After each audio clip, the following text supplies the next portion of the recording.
Hello everyone, this is Betsy from Ideas Times 2, and today I have a video, a flip through, but it's also a giveaway video. So we have two things going on at once. It's a flip through, well, so you can see if you want to apply for the giveaway. But it's also a flip through for those who had been following me making the video. So I had a 3-part tutorial how to make the basic flip through and the basic pockets and everything, and so this is for you as well, so you can kind of see how it all turned out. And I also have one little tip, so some little housekeeping thing to take care of there. But the giveaway is for reaching the milestone of 4,000 subbies on YouTube, which Cindy and I are very excited about, and we're so thankful and appreciative that we wanted to give you something special, or a chance to win something special. So this is what I came up with. So this is a flip book. I used a lot of Tim Holtz papers and different elements from Tim Holtz. This is coffee stained sari silk, and I have collaged up the front. There's just one single charm dangle. This is a little owl. You can see that.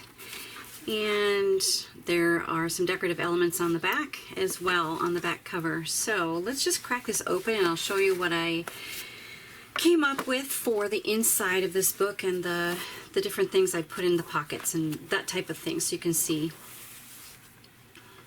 So this just ties in a bow and opens up. So at the front, I think I had pretty much completed this. First of all, the front cover has a large pocket, so there's a journaling card with a tuck spot, and that's tucks right into that very first pocket there. And then this was our double pocket, so there are a couple of smaller things in the front, or the bottom pocket there, and then here is a little journal for the back pocket, and I did put a little snippet here. And if you guys know me, I like to use staplers for my snippets, but I can't find my stapler, either one at all still. Alright, so when you open it up, this side shows, and this is the floating pockets we made, and so I did put some journal cards in there. And then they just flip this way, and there are 2 pockets with some miscellaneous tiny tags and little cards in there. Okay, so let's see, it opens up this way. So the center panel is the one that had the envelope flip. So I did put a double pocket on there. So this large tag goes in the back pocket. These medium-sized ones go here. And then I just clipped a few little elements on the front pocket there, and this is collaged up a little bit. So then this flips this way. It's an envelope. So the inside of the envelope, there's a fold-out sheet, and like I said, most of these, like a lot of these, are from Tim Holtz, and this is one of his beautiful images there. And so on this envelope, I had put, this is just collaged up here, and then this is a pocket, so I did put, this is lace stained paper that I made, and just put that in that tuck spot, and then this has a little collaging here. Alright, so then underneath that envelope is this pocket, and I just put some little things in there. This is more coffee stained lace paper, and it sort of looks like an envelope style. This it's eco stained, but I can't remember what plant I used to stain it, and it turned out sort of a grayish yellow, which was a surprising color because I think it might have been a pink flower. I'm pretty sure it was.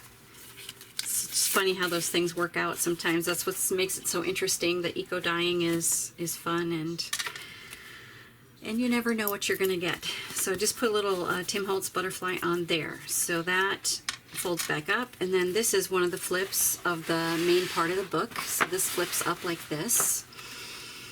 And on the back side of this flip, I have tucked in a few things, coffee stained doily and some journal cards, and collaged the flap up a little bit. So this is the flap of that envelope that we just just looked at.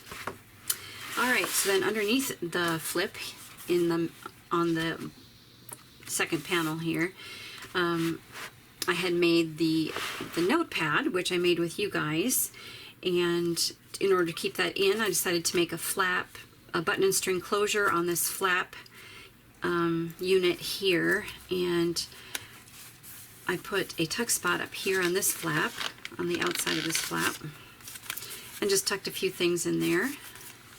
So that goes in there, and then this opens. This is just a little collaging here. This opens, and the top flap I have made a belly band and put some cards on there. It's going to put a little booklet, then it was starting to get too thick, so just a few little cards. Some papers can be tucked on there if I can get them put back. There we go. And then it probably wouldn't need a clip, but I like to put clips on, and especially in this style of flipbook or book, it's just fun to have those clips, I think. So I will do the bottom part of the flap here, and this has got a pocket with some collaged tags in there, and then this little decorative element is a little tuck spot, and so I made a real mini tag that goes in there. So here's the floating notepad. It's not attached to anything. It's made out of a vintage file folder, and it's got miscellaneous papers in it. We made that on camera together, and then I did mention I'd probably put a large tuck here, and I did. It's collaged here on the side, and I made a tag made out of the lace stained paper and various other miscellaneous things. Made a collage tag for that. So this just floats there, and then this holds it all together with this button and string closure. Okay, so we can put that back down. So one little housekeeping thing. So I discovered these spines on the horizontal unit need to be pretty big because we're folding all these things in on itself. So these do need to be bigger.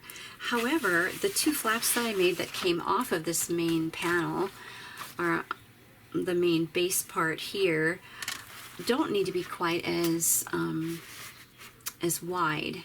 So these were 1.5 inches plus extra fabric to overlap the paper, and I made these the same size, 1.5 inches with extra to sew onto the paper. But they don't need to be that big because this is just flipping one time like this. It doesn't have a flip that comes, you know, under here and another flip that comes here, and then you'd need a bigger spine, right, or a bigger flap connecting piece, but I didn't need it, and so it actually was pretty easy. I just took it over to the sewing machine and I stitched about 1/4 inch there, and it looks like that on the inside, which doesn't bother me at all. It looks just like a little pleat, almost like I did it on purpose, which I didn't, but, and then on the other side it looks like this, nice and neat, folded in, right? So not too bad, but that's a little housekeeping in case you were keeping up with the tutorial on this. I thought I'd mention that because it happens for this other flip that comes down over here that we made together. So I think that's it for the main panel. Okay, and so for this last panel, this flip, well, let's go over this page first. So this is a large tag I had made already, and I was trying to use up some of the things I had on my desk. And so this is one of them. I just put a little bit of a leaf trim here, and then paper clipped some ephemera on there just to decorate it up. But the paper I used is very decorative, so I thought that would be okay to leave. I sewed some sari silk as a closure here, and it holds in this beautiful dough journal that my sister Cindy made and gave to me to use in this journal, so I was super happy about that. I just put a little collage here, made it into a pocket, and so that tag just comes out like that. So here's the dough. It's a journal this way, you flip it over, and it's a journal going that way as well. But I just collaged the one side. Okay, and I just clipped that in to keep it in, otherwise it was having a tendency to fall out. And partly because I probably made this a little bit big, but it holds a lot of stuff, so we might be able to fit some more stuff in there. All right, so on the back side of the tag cover for this closure here is, let me get all these things out. So I wound up putting coffee stained paper on the back of the tag, and then I made a double pocket here as well. So those get tucked in, and then this just closes back up again with our sari silk. And you don't have to put it in a bow, you can make a square knot or something. All right, so there's that, and then this is the flip that goes down, and once again I had made it a little bit too big, so I put that pleat in it just like the other one. All right, so the Tim Holtz paper, one of my favorite ones that I like was, is it here? Nope, it's not here. I'll have to show it to you if I can find it. Nope, not there either.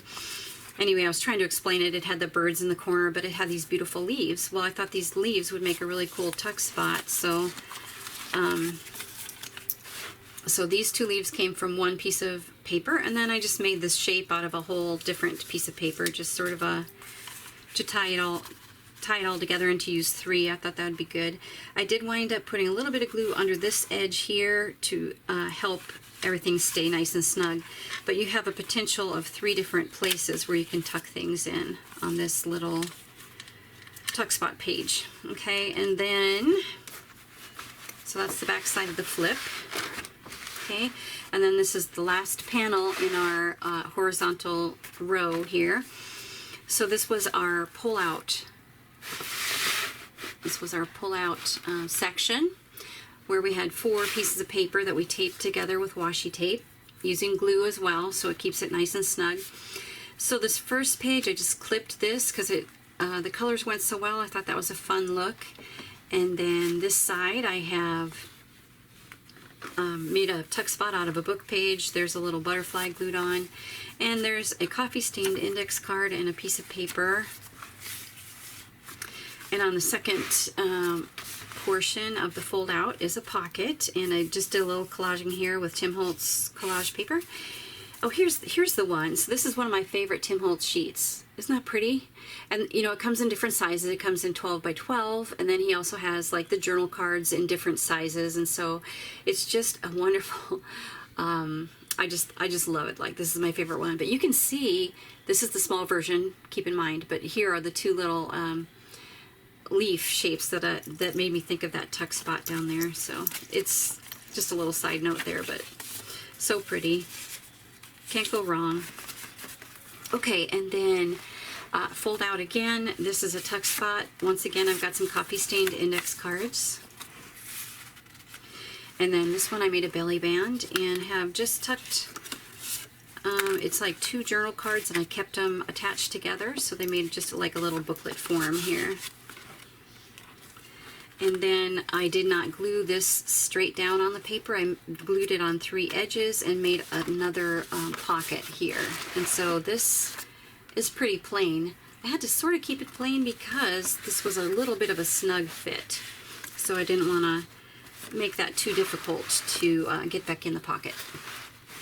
Okay, so then of course on the other side of the flip pages, we've got more goodies, right? So this just has a collaged inventory tag, and then an envelope I made out of lace stained paper. So I put some goodies inside of there, and those are both just clipped right on. And then here is another tuck spot, coffee stained index card again, and some other little sheets for journaling. And this has just got a few elements, washi tape and some cutouts. And that's just glued right onto the pocket there. All right, and I think that's it because we've already done that page. So then this gets flipped up, and this goes over this way, and we've already seen that side. Okay, and then you fold the cover over, and it makes it more of the book shape that we're used to seeing, right?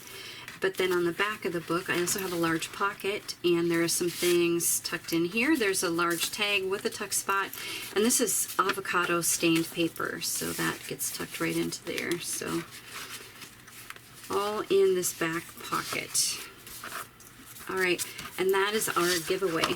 And it's also the flip through and that little little piece of housekeeping information I had to say about the tutorial. But anyway, so how to win this flip book is to subscribe to our YouTube channel. So one, be a subscriber, and your subscriptions need to be on public for me to see if you're a subscriber, because I will be checking that as one of the criteria for the giveaway. So you'll have to Google it if you don't know what I'm talking about, because I'm not techie enough to explain to everybody how to do that. But make sure your subscriptions are on public, otherwise I won't be able to tell if you're a subby or not. But if that bothers you, it would only be for a few days, and then you could go back to private. But that's up to you. So please be a subscriber. Leave us a thumbs up. It helps so much with the algorithm of YouTube. It helps other people find us and join our group for lots more content, and so it's good for us, but it's also good for YouTubers who are trying to find content. So it's good for both of us. So be a subby, give us a thumbs up, and also please comment, because the comment is super important as well, because I will be using the YouTube random comment picker to pick a winner. So I am super excited about this, and I hope you are too. Please subscribe, like, and comment for a chance to win this journal. The drawing will be next Sunday. So today is August 1st, 2021. So on August 8th, 2021, in the afternoon, I will be coming on for the giveaway video, and you'll see me live pick the winner. So can't wait for that. I can't wait. It's always a long week when I'm waiting for the next day to come so I can announce a winner. So I think that is it. Take care, everybody. Thank you so much. Once again, I just want to repeat it. Thank you for subscribing to our channel, and we do appreciate it so very much. And we will, Cindy's got a video tutorial coming up, so that'll be fun. So we will definitely see you in a little while. Thank you, everybody. Goodbye.